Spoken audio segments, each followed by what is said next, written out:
자, 반갑습니다. 한국사입니다. 지금 방학 전까지 녹화를 하는 마지막 수업이고 아마 이게 정말 진짜 마지막이지 않을까 싶습니다. 제가 2021년을 돌이켜 봤을 때 참 많은 영상을 찍어서 올렸더라고요. 2학년 동아시아사도 있었고 우리 1학년 한국사도 있었고 여러가지 많이 찍었고요. 이게 마지막 촬영이지 않을까 싶습니다. 예. 오늘도 마찬가지로 별 내용 없는 아무 말 대잔치가 될 것 같은데 일단 오늘의 주제는 겁나 거창합니다. 역사관이에요. 역사관. 역사를 보는 관점 또는 교과서를 보는 관점일 수도 있겠네요. 자, 역사라고 한다면은 기본적으로 뭘 얘기하냐?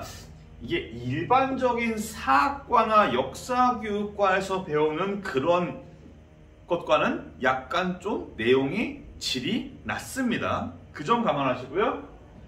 역사라 한다면 보통적으로 말을 하는 게 바로 사실에 대한 얘기죠. 우리가 지난 1년간 한국사 교과서를 가지고 공부를 했는데요 말입니다. 이게 과연 다 사실일까요? 라는 의문이 들면은 정말 좋은 겁니다. 항상 의심을 하고 생각을 하고 고민을 하는 그런 습관들이 중요합니다. 이게 여러분들이 중학교 때 역사를 배우고 역사 1, 2 그리고 고등학교 때 한국사를 배우고 이러면서 역사들을 배웠는데 말입니다. 이게 지금 선사시대부터 삼국시대 그리고 그 다음 통일신라 그리고 고려 조선 그리고 근현대사 쭉 이어져 오는데 우리가 적어도 근현대사는 자료가 많아요. 조선도 실록이라는 우리가 확실하게 믿을 수 있는 출판 과정에서 공정성을 의심할 여지가 없는 조선 왕조실록의 존재 덕택에 자료가 많아요. 고려부터 살짝 물음표가 생겨요. 왜 그러냐? 고려의 역사를 만든 사람들이 조선 사람들이에요. 그러다 보니까 후대 사람들이 고려의 역사를 쓸 때 살짝 은근슬쩍 물을 타면서 야, 고려가 이렇게 막장이어서 우리 조선이 나온 거란다 얘들아 이런 식으로 포장을 할 수 있었고요. 이쯤 되면은 물음표가 많이 생깁니다. 왜 그러냐? 삼국시대의 역사라고 해봤자 우리가 교과서를 통해서 삼국시대 역사를 다룰 때 그 출처 자료가 중국의 역사책 그리고 삼국사기 그리고 삼국유사예요. 이 당시에 쓰여진 책이 아니고 이 당시에 살던 사람이 아니고 이후의 사람들이에요. 애매한 겁니다. 과연 이게 정말 트루인가? 라는 의문이 들만도 합니다. 그래서 교과서에 있는 내용이 확실하지 않을 수도 있어요. 실제로 역사는 유물과 유적을 뚜껑 열어봐서 바뀌는 경우가 많아요. 70년대에 무령왕릉이 발견되었고 그런 식으로 새롭게 뭔가 유물을 팠는데 이건 뭔가 새로운 거다 라는 식으로 교과서가 바뀌기도 합니다. 역사가 완전히 진실로 고정이 되었다면 교과서가 바뀔 리가 없잖아요. 1 더하기 1은 2입니다. 이거는 절대 바뀌지 않아요. 절대, 네버, 때려 죽여도 바뀌지 않는데 역사적인 사실은 가끔씩 바뀔 때가 있어요. 제가 배울 때랑 제가 가르칠 때랑 역사 서술이 약간 다르거든요. 그래서 일단은 그렇다고 여러분들이 교과서에 있는 건 다 구라 거짓말이다. 그건 또 너무 멀리 갔어요. 일단 교과서는 여러분들이 시험을 보는 출제 근거입니다. 그래서 중요하고 또는 교과서는 스탠다드한 거예요. 여러 가지 역사의 이론들과 학설들과 발굴된 유적들 중에서 가장 표준적이고 스탠다드한 것을 모아놓은 게 교과서입니다. 그래서 의심은 하시되 그 의심을 스스로의 사고의 확장으로 쓰시고 그 의심을 가지고 무슨 시험 문제에 대해서 의의를 제기한다 라는 거는 틀린 내용입니다. 적어도 그럴 때는 반대 근거를 들고 와야 되는 겁니다.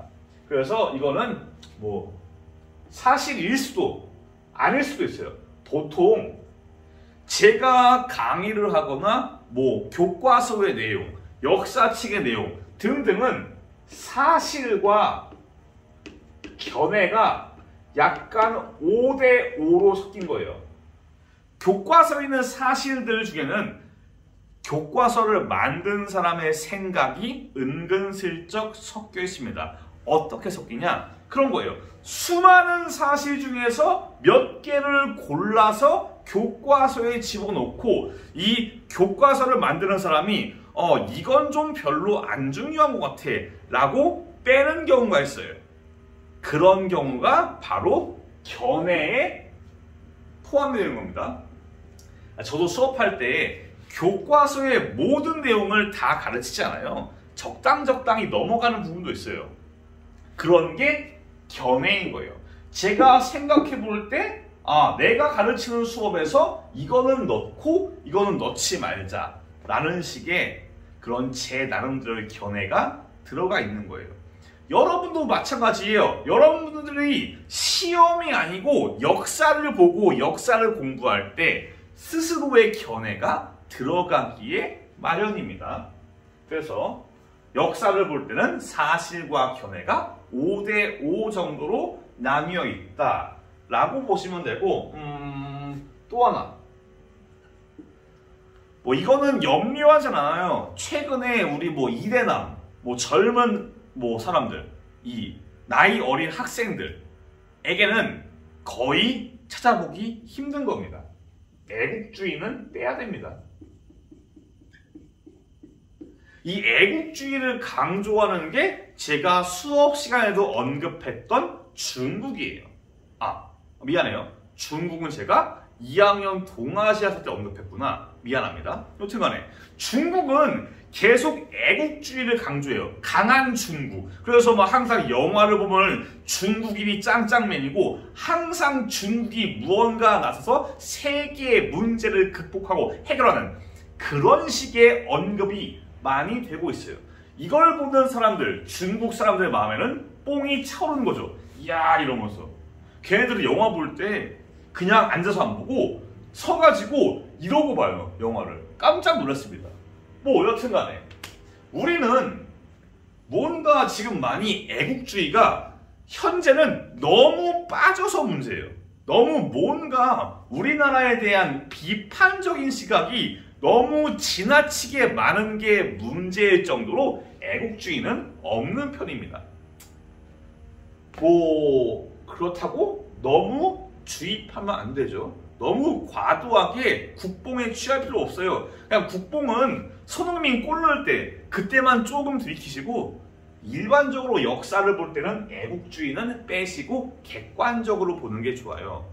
예를 들면은 우리가 일제의 우리에 대한 침략과 일제의 우리에 대한 그 학살 이런 거를 배우면서 동시에 언급해야 되는 게 바로 우리가 베트남 전쟁에서 저지른 것들을 찾아보고 우리는 반성을 하면서 우리는 일본과 동급으로 일본 제국주의 그 망나니 사이코들과 동급이라서는 안 되는 거니까 그런 식으로 우리가 반성과 객관적인 시선을 통해 객관성을 갖춰야 된다는 점입니다. 이게 중요할 것 같아요.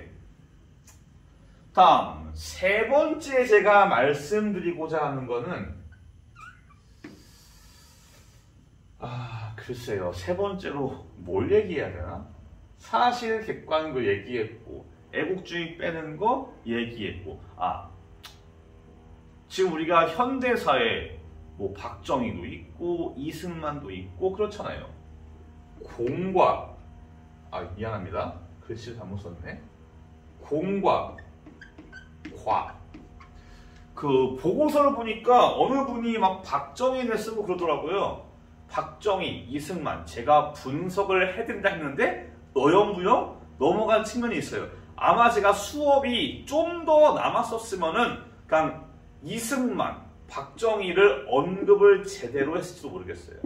저는 수업 시간에 이승만과 박정희에 대해서 제 나름대로 견해가 있었지만은 이 견해의 비중을 나름대로 공과 과의 균형을 맞추고자 노력을 하긴 했어요. 근데 교과서의 구성이 가끔씩 그러지 않을 때도 있어가지고 그렇습니다.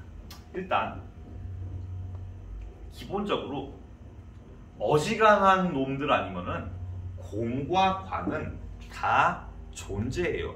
최근에 골로 가신 전 세발낙지 문어대가리 그 양반 같은 레벨을 제외하고는 공과 과가 보통 같이 존재해요. 누가 공이 높냐 과가 높냐 이런 거를 따지기보다는 공과 과를 그냥 비중을 따지지 않고 그냥 함께 살펴보는 게 좋습니다. 예를 들면 이승만의 공, 이승만의 공이 참 몇 개 있긴 하죠. 뭐 미국과의 그 있잖아요. 상호방위조약, 소파, 그리고 뭐 이거를 공으로 봐야 되나? 제가 수업 시간에 재밌게 얘기했던 이승만 라인, 평화선 이것도 공으로 봐야 될까요? 참 애매합니다. 여튼 공이 있는 반면에 과, 독재가 있잖아요. 그런 것처럼 박정희, 경제성장, 공이죠. 과, 독재, 과오잖아요. 이런 것들을 함께 생각해서 무언가 빼트리면 안 돼요. 현재 우리 좌와 우가 공통적으로 하는 실수예요. 좀 좌쪽 계열에서는 박정희의 독재만 부각하고 경제 성장을 은근히 깎아내리는 게 있어요. 그 시대에 경제 성장을 한 건 맞으니까 이거를 부정하면 안 돼요. 이쪽도 마찬가지예요. 우익도 마찬가지로 박정희의 경제 성장만 부각하고 독재는 그때 제가 설명드린 것처럼 그럴 수도 있지. 경제만 발전하면 된 거 아니냐 라는 식으로 독재를 정당화하는 경우가 많아요. 우리가 공과 과를 따져볼 때 항상 염두에 둬야 되는 거는 그 당시의 시대 정신과 지금의 시대의 정신을 합쳐서 살펴보는 게 좋아요. 만약에 박정희가 민주주의의 민주자를 꺼내지도 않았다 라고 한다면은 독재를 그나마 조금은 정상 참작해줄 0.000000 몇 프로가 있겠죠. 근데 박정희는 민주주의라고 자기가 얘기를 했기 때문에 그냥 빼박캔트 독재자가 되는 겁니다. 그래서 뭐 공과 과를 함께 보는 게 중요해요. 특정 인물에 대해서.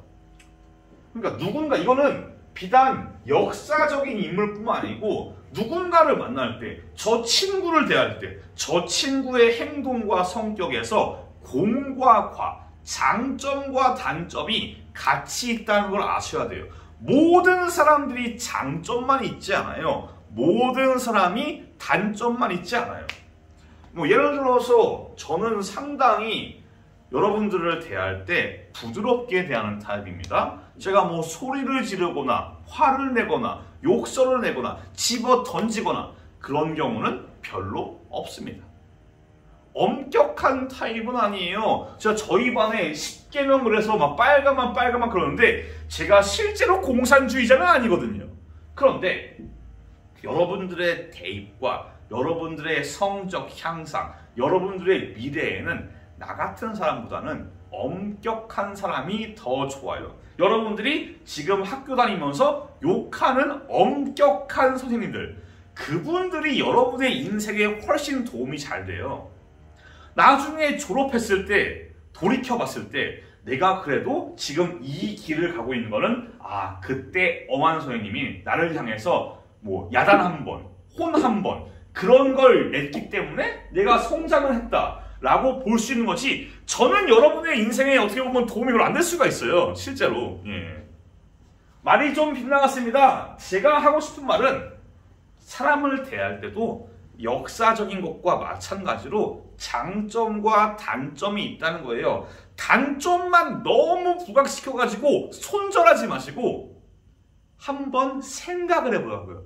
저 사람의 장점 무엇일까? 뭐 장점만 많아 보이지만은 분명히 단점도 존재해요. 그 단점을 보고서 나는 좀 내 단점도 고쳐야겠다라는 생각을 할 수 있겠죠. 뭐 별다른 내용이 없네요. 첫 번째, 사실과 견해가 섞여 있는 게 곧 역사다 라는 것. 두 번째, 역사를 볼 때 애국주의는 최대한 빼고 객관적으로 바라보자. 그렇다고 비하는 하지 맙시다. 자기 비하. 스스로에게 얼굴에 침을 뱉지는 말자고요. 객관성을 가지되 비하는 하지 말자. 그리고 역사적 인물을 대할 때 공과 과를 함께 같이 바라보자라는 겁니다. 이거 외에는 제가 뭐 더 드릴 말씀도 있긴 한데 너무 어려우니까 이렇게만 빠르게 마무리 지을게요.